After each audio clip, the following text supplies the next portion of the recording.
Richard Roeper is a great movie critic, Chicago Sun-Times, friend of the show, and on short notice has joined us to review In Bruges, and is it an all-time great movie? Richard, thank you for joining us. How would you sum up In Bruges? Well, the first thing I would do is say it's In Bruges. Oh, In Bruges. that's part Say of it the with problem. me. That's In Bruges. Yeah. And also would point out that Colin Farrell is a brilliant actor, actually, and he's going to be continuing to play the Penguin in the Batman sequel. Now, In Bruges is from Martin McDonagh, it was his first film. He's a great playwright, writer, director. He did 3 Billboards a few years ago, which won a bunch of Oscars. I love the film, Dan. It's a movie within a movie. It's got a lot of Tarantino-esque stuff, great performances, a lot of dark comedy, but it's one of those films that also has a unique look to it because we have not seen a lot of movies filmed in Bruges. Why, as a very smart man, why can I not really put my arms around In Bruges? I think one of the problems is you might not recognize that it's based in large part on some of the works of Harold Pinter. So if you went back and studied that, it would give you some context, Dan. But listen, seriously, it's not the deepest movie of all time. It does have a lot of themes about, redemption and loyalty and a lot of really dark comedy, which I think is really difficult to pull off, but I think this film does. And in addition to Colin Farrell, you've got 2 brilliant actors in Brendan Gleeson and Ralph Fiennes. Brendan Gleeson plays the guy that becomes kind of like he's the mentor to the Colin Farrell hitman. He's a veteran hitman who actually starts to be protective of this guy. And then Ralph Fiennes is great playing their boss, the most evil guy in the world. Maybe I'll give it another shot. I just don't have time to sit there and watch.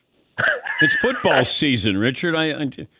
Maybe in April, I'll watch this after March Madness. All right, our all-time favorite movie, and then if you can comment on this, Fritzy. Yeah, I'm sure you'll be shocked. Rocky is the one that comes to mind for me. Rocky. All right. Any issue with Rocky? Rocky's a brilliant film. When you go back and look at it, realize it has this independent film look to it. It's actually better. It's become kind of a cliche because of all the Rocky movies that followed it. But when you watch that first one, the acting, the screenplay by Stallone, brilliant. Fritzy, and you're not joining us via Zoom, but Fritzy looks like Paulie. Burt Young. Just not that's seeing a selling point. Yes. That's a selling point with the ladies. All right, Seton, your favorite movie of all time? Well, it's not the deepest movie ever, but it's the first movie that popped into my head, so it must be my favorite movie, Animal House. Oh, okay. I thought you loved the movie of the fashion... Devil Wears Prada? Devil Wears Prada. Okay, coin flip. It could have been a coin flip. Devil Wears Prada, great movie. Great movie. Pretty much the same movie as Animal House, really. Almost exactly the same. Okay, are they both great movies? Well, Animal House is a classic. Devil Wears Prada is actually really, really well done, but it's I put it in my top 10,000 of all time. Okay, Marv, your favorite movie of all time? He Got Game. Okay, Richard. One of the best athletes and as an actor performances of all time with Ray Allen as Jesus Shuttlesworth in He Got Game. I love that film. I think it was. I'd put it in top 10 basketball films of all time. Honestly.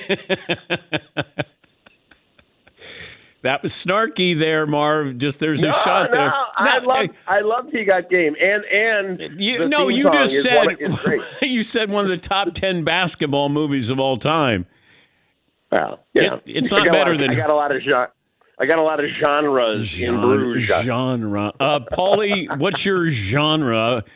Richard, in a stunning display of bad parenting, my parents let me see the movie Jaws at age 7. Jaws? That said, it has the impact it had then. I think Jaws is an all-timer.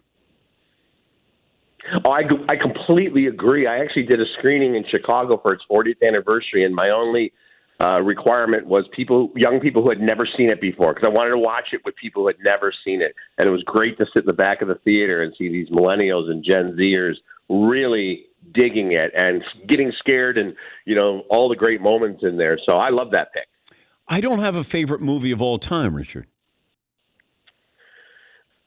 Well, I get that, Dan, because when people ask me that, the obvious answer is The Godfather, but it's sort of like picking a favorite song, right? I mean, it depends on the mood you're in. Sometimes if you're in a mood for a great comedy or a serious drama. I've been really revisiting Once Upon a Time in Hollywood recently, Tarantino's film from a few years ago, because it's one of those films that has that repeatability factor where you find and discover new cool things every time you watch it. Yeah, I mentioned to these guys that they're movies that it doesn't matter where it is when it's on, like the Bourne movies. I don't care where it is. I've seen them all. I will watch Bourne movies with Matt Damon. I don't like the one with Jeremy Renner. I'll watch that. Hoosiers comes on. I will watch that no matter where it is. There's certain movies, no matter where it is, it doesn't matter. I'll watch. I think the generational one example of that is Shawshank Redemption, Yes. which was not a huge hit when it came out, but then TBS played it on almost like on an endless loop. And if I click across Shawshank, I don't care where we're at in the movie, 27 minutes to go, 4 minutes to go, it would be sacrilege to click away. Paulie, can you see if Shawshank Redemption is on right now? I already did. It's on. Red's about to get released from prison. Okay. Oh, jeez. Oh, boy. Good stuff. Hey, Richard, thanks for joining us. As always, we appreciate it. Have a great weekend. All right, Dan. Take care, guys. That's Richard Roeper, Chicago Sun-Times movie critic.